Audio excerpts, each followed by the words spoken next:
joy or lust or anger, and every time you pass. So welcome to Sensible Secondhand Classic, the series where we look at cars that are over 15 years old that you can buy for a budget of between £1,000 and £5,000. This is a 2005 BMW 630i, known as the E63 generation of 6 Series. But is it any good? Should you care?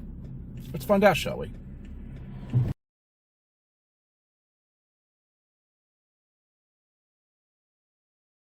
So the E63 was launched in this country in 2004. It's sort of indirectly replaced the 8 Series, which has been out of production, I think, for a few years before this came out. It's one of the Chris Bangle design cars, this. It's very controversial when they came out, the sort of way they look and this iDrive system. We'll have a look at the iDrive system later on. This car has been kindly lent to the channel by Eubanks Auctions. Thank you to Matt and George again for sorting this out for me. Actually, this car's going up for sale in a few days. The funny thing is, these cars actually aren't that valuable, really. Certainly not the sort of 630s like this. I know this has done 146,000 miles, but it feels really good. I can't believe the estimate on this car is about £2,300 to £3,300. It doesn't seem sort of right to me, but that's just what happens with these big old luxury cars after a while, isn't it? The feel of this is very sort of relaxed. It's not really a sports car. It's more sort of a Grand Tourer. I feel like, you know, get down to Cannes in this and it'd be ultimately lovely. I just do worry a little bit about the fuel consumption, but this is the base engine in these. Well, the car was launched in 2004 in this country. The first option available was the 645i, which had 329 horsepower. That was replaced in 2005 by the 650i that had ridiculous 362 horsepower. Later on, the 6-cylinder version, the 630i, was launched, I think, later in 2004. And first of all had 255 horsepower like this one, and then the later ones from 2007 have 268 horsepower. The ultimate E63 though is the M6, which had 500 horsepower from a V10 engine. Now I think the fuel consumption in this is showing about 20 to 21 miles per gallon at the moment. Is bad. I'm sure that is worse, but of course it's a lot of fun. I gather there were some diesels available, but as usual, due to controversial government legislation and all kinds of other reasons, we don't talk about diesels on this channel.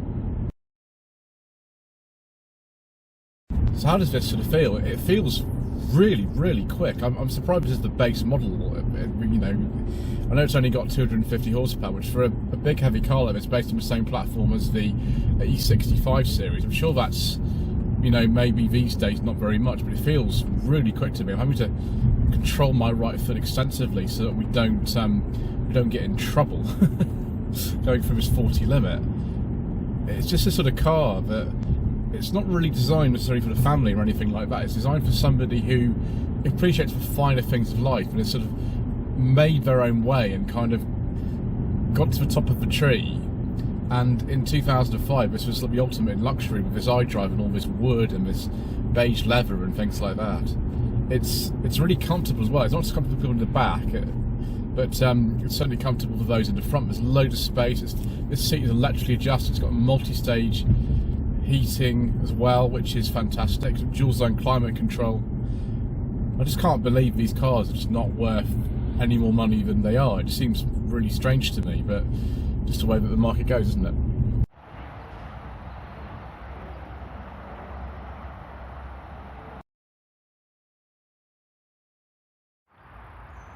Do apologise for the noise of the road in the background. Striking car this, a big old thing as well.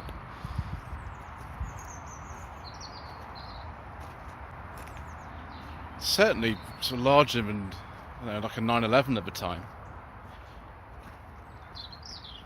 Very sort of imposing car, big sort of Grand Tourer thing, not a sports car really, far more of a sort of Grand Tourer. This one's got the parking sensors which you need, because the rear visibility, it's not very good. It's not very good on this at all. Can't believe in a car like this, it's estimated at £2,300 to £3,300. That's all it's estimated at. I know the mileage on this is relatively high at over 150,000, but still. See if we can pop the boot. There we go. Fantastic. I've seen different luggage compartment figures for this, between sort of 350 and 400 litres, but for a coupe, that is a big boot. Probably just got the tyre inflator kit or something in this. Yeah, you don't get a spare because the battery, and it's massive, is in here. There are all the tools and everything, it's all complete. Let's make sure we don't lock the keys in the boot, that would be terrible. It's a nice mechanism to close that actually, twin exhaust. Even on this basically entry-level trim car, it still looks like it's very full equipped. We've got some very, very big wheels in this, 18 inches. Ride should be okay in this as well. Ah, that's more like it, viewers. A beige leather interior with wood. I do like a nice beige leather interior. Yes, lots of excitement, viewers. Yes. That's better, isn't it? Obviously, you could get other interior colours, but why would you want anything other than this beige leather? Someone's got an iPod connector in here, an old iPod connector actually, and a CD disc changer, I think, in there. It's been difficult to reach. There's also a single shot one and a DVD in there. I think that's actually a DVD player, not just for the sat nav. For 2005, it's a very well equipped car. Cup holder there, you can actually put that in the rear if you want. That's just currently there. That's probably not a bad idea. Big long doors with the wood stripes. I mean, I can't afford to run a car like this, viewers. It's got a massive 3-litre straight 6 engine in it, but you know, if I could, I sort of kind of do see the appeal. Styling is either you really like it or you don't. It's just one of these things, one of Chris Bangle's things. Let's open up the driver's door. Very interesting sort of mirror colour. I don't know if that's sort of wrong with that or something. Someone's got a really good clean in here as well, which is superb. Not so sure about this kind of grey with the sort of wood below it, but you know, there we go. Try not to tread too much on the carpets just been cleaned. And yes, we've got the iDrive in here. This is the, I think, version 1 of the iDrive that came in originally, I think it was 7 Series in 2001. There we go. Let's just turn that down. I'm going to use these buttons here just to turn that off. Don't want any copyright infringement to music and things. Right, yeah, here it is. Here is the menu. I might have to shut the door actually for it to show properly, but it's all controlled by this little wheel down here. Compared with a more modern car, like, people were sort of really scared of this iDrive and said, you know, it took away the buttons, but actually having a separate section here that you can control the volume from the stereo just there, or using the steering wheel controls like I've done, and then there's the single shot CD changer, there's the DVD, and we've got heated seats and traction control and things like that on this level. We've even got a normal handbrake still in this car, but yeah, that's all about that. So we'll close the door and we'll have a look at that system. Now, for whatever reason, it's a little bit dark in here. You can't see this particularly well on camera, but I'm going to just press the menu button, and we've got communication, navigation, climate, entertainment. So let's go up for communication. Yeah, we've got Bluetooth system. I think we can see. One thing I'm not sure is, how do you go back? Do you go left? Do you go up? Wow, that's a bit of a flaw, isn't it, viewers? That you don't know where the back button is. There's got to be a back button in this thing. Surely there is. Surely. If we go like down, what does that do? If we go this way, that doesn't do anything. Oh, exit assist window. Okay, well that's good. Oh gosh, I can see what the issue is with this. Where's the back button? On later iDrive systems, you get a back button. Do I have to press menu? Oh, okay, so you press menu. Okay, so it's not too bad. Navigation, what does that do? Please insert navigation DVD. Okay, well, there. Okay, then menu again. Right. Climate. Okay, so you can actually operate the climate control, but there's some buttons here for that. Okay. Actually, got to think of it, I don't think the air position is actually on here. That's really annoying, isn't it? You've got to go into the iDrive to operate the air position. That's annoying, viewers. Menu. Entertainment. What entertainment do we have? We've got all the sort of things on here. TV. That's not going to work, is it? They switched off the analog signal in 2012. That's not going to work. Okay, never mind. Yes, we've got mute at the moment. There's actually not much to this, really. There's far less to the iDrive than I thought there was. Yeah, there's not much to it at all. So look at this sort of more standard system here and see if that sort of will do very much. I doubt it will do too much. The engine's on. Oh, sorry, no, the ignition's on, not the engine's on. Oh, hang on a second. No, we don't want that. Oh, thank goodness you've got a little volume knob here to turn that off. Right, okay. So if we press this button here, does that do anything? Or do we have to start the car to sort of get stuff? Yeah, those buttons don't need to do anything at the moment, viewers. Yeah, I think I'm going to start up to do. But we can see here we've got, oh yeah, check. Maybe it's something like this. Here we go. Oh, that's better. Little BC thing here. So that's sort of more conventional to sort of do that. 21.7 miles per gallon, actually. Going on. 87 miles, 18 miles per hour, 21.7 miles per gallon. Do you have a check system? There we go. For some reason the date is wrong in this car. I'm not sure why. 15 degrees, okay. So yeah, we've got M's on here. I don't know why it says M Sport on there. I'm not really sure. That's quite nicely done, though. That sort of ashtray thing. For some reason the iDrive just turned itself off. I don't quite know why. Yeah, it's very comfortable in here. There's not a lot of headroom. We've got a nice electric sunroof in there, which I'm not going to touch because I'm a bit funny about electric sunroofs on old cars, viewers. Then we've got electric windows and mirrors, of course. Automatic lights. Are these for one-touch indicators, viewers? Oh no. Oh no, not one-touch indicators, no. Okay, I'm just going to pause here. I'm going to start the engine because I don't want the battery to die on me. That would be awful. Okay, so we're going to just leave it running so we doesn't run out of battery or something. There we go. So we've got this sort of massive storage cubby in here. Huge storage cubby in there. There's no aux in or anything in there because we've got the iPod connector, which is in the glove box. Yeah, there's not much else to say. I'll just open the door. Bonnet release is down there. Boot release is that tiny button just there. I can't tell you actually how exciting it is to have a normal handbrake. I've got iDrive, the sort of first iDrive system, and then a normal handbrake. Amazing.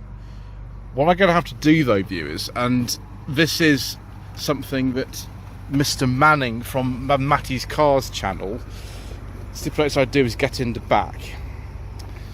Here we go. Okay. Is this going to be awful, viewers? Oh gosh. For such a big car, this is much more difficult than it needs to be. But I'm not making noises like Roger Moore's stunt double on Due to a Kill today. I refuse. There's only 2 seats in the back. Got an armrest in here. Can we get that out? Or is it stuck? Oh, there we go. No, it's not stuck. Oh gosh. We're not only that, we've got the Bandatasher, the emergency first aid kit. Excellent. Inhoud neck diened. So if we put this seat back, oh gosh, oh dear, oh no, no, oh no, it's cramped. Oh dear. Viewers, the E63 6 Series is not a car that you buy if you want to carry many passengers in the back, and not unless you like torturing your passengers. Headroom is very limited. I mean, the view's good. We've got this big sunroof blind that is there and everything. That's not bad. We've got some coat hooks. Got lots and lots of speakers for this very nice stereo and things. But yeah, You don't even get an ashtray in here, do you? There isn't one. Not that I want smoking in here or anything. Yeah, I mean, it looks very nice, and I like beige leather interiors and things, viewers, but I don't like feeling cramped, so I'm going to free myself from my self-imposed prison. Okay, let me out of here, viewers.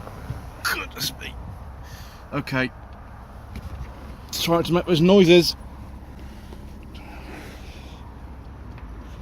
Okay, I did it. And now I'm stuck on the seatbelt.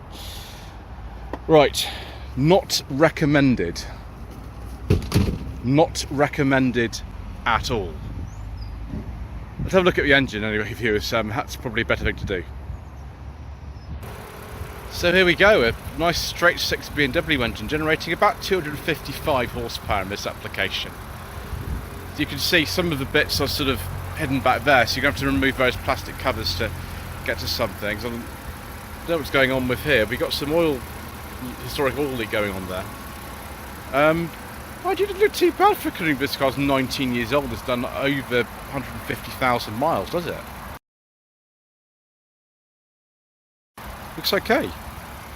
Timing chain, of course, like the majority of BMW engines. Yeah, not the worst thing to work on a wall, I shouldn't imagine. Terminal for the battery, of course, is there. Battery's right in the boot. Very common on BMWs to have it like that. Excellent. Right, I suppose we'd better go out for another drive, viewers.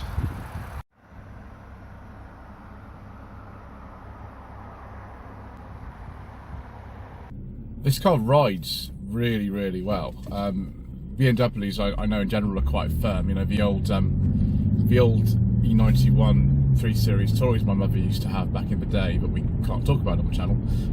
They were a little bit sort of firm. This is not. This is much more sort of Grand Tourer. It's not set up for track driving or anything like that, apart from maybe the M6. I know James Martin and JM on Cars is very keen on the V8 models, which would be the 645 and the 650i's. This for me is absolutely fine. It's probably more performance than I actually need, and I can't believe the sort of value that's being offered by these at the moment. Just this kind of estimate, you know, definite kind of sensible second-hand classics money. I mean, the very late ones of these on 2010 plates, they're just outside telling you the remit of the channel, but as this video ages, which it will do, they'll all be within kind of the remit. I just can't believe actually this one is as good value as it is. Obviously you've got to watch yourself for something like this. You don't take this sort of thing on if you can't afford to run it, unless you really want it to deteriorate. You have to sort of bear in mind how expensive these cars were new, and the sort of person who would have bought it, who would have had the budget to maintain it properly. This one, it feels like it's been maintained really, really well. There's no knocks from the suspension. I drive it and everything works, just needs a disc in there, but who wants to use a 2005 sat-nav anyway? Just a very comfortable and quite an enjoyable car. Styling's not to everybody's taste, but I think it's sort of quite imposing, and it stands out, it's different. And if that's your kind of thing, then, you know, this could be for you.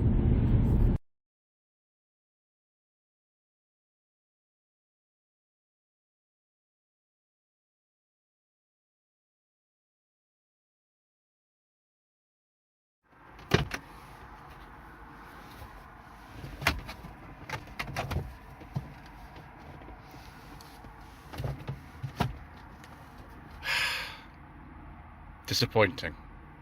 So viewers, should you consider an E63 BMW 6 Series or the convertible, it's called the E64? I think it depends on the sort of person you are. I wouldn't say this is a particularly sensible car. There's so many electronics in here that I'm a little bit concerned that some of it might go wrong. Even like a well-maintained car like this, obviously it needs a service. I think that flashed up on the screen at some point. You know, not the cheapest thing to run because they weren't for the sort of common man when they were new. But if you bear that in mind, this might be quite appealing. I can see the sort of person who would actually want to have something like this and just kind of enjoy kind of wafting along with plenty of power, loads of equipment that nothing you don't need really, and just enjoying this sort of feeling of sort of superior engineering and also comfort. There are some things that obviously I don't like about this car, but yeah, I've quite enjoyed it. Anyway, thank you ever so much indeed once again for watching. Please don't forget to subscribe to the channel, like this video, comment below. Thank you again to Matt and George from Eubanks Auctions for letting me have a go in this, and some others I'm going to be trying today. And we shall see you again very soon for some more reasonably priced nostalgic motoring. 1, 2, 3, 4.